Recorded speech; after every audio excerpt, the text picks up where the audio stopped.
ஓம் சாந்தி. நான் ஆத்மா மகா கௌரி. பவித்திரத்தின் சக்தி, தூய்மையும் வெண்மையும் பொலிவோடு ஒளிரும் ஜோதி நான். நான் எங்கு இருக்கிறேனோ அங்கு இருள் தானாகவே கரைந்துவிடும். என்னுடைய பவித்திரமே என்னுடைய தெய்வீக தன்மையாகும். எப்படி தூய ஒளி எல்லா இடங்களிலும் நிரம்புகிறதோ அதை போலவே என்னுடைய அமைதியும் என்னுடைய லேசான தன்மையும் ஒவ்வொருவரின் இதயத்திலும் குளிர்ச்சி, திருப்தி மற்றும் ஆனந்தத்தை நிரப்புகின்றது. என்னுடைய பவித்திரத்தாவினாலேயே அந்த சக்தி இருக்கின்றது.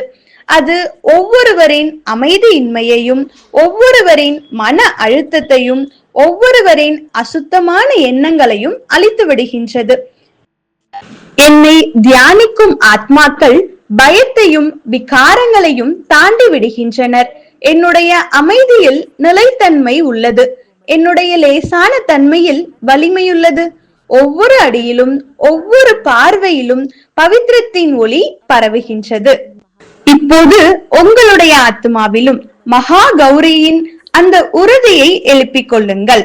தூய்மையாகுங்கள், அமைதியின் ஆதாரமாகுங்கள். உங்களுக்குள் இருக்கும் ஒவ்வொரு இருளையும் நீக்கிவிடுங்கள். நான் ஆத்மா மகா கௌரி. தூய்மை, அமைதி மற்றும் பவித்திரத்தின் சொரூபம் நான்.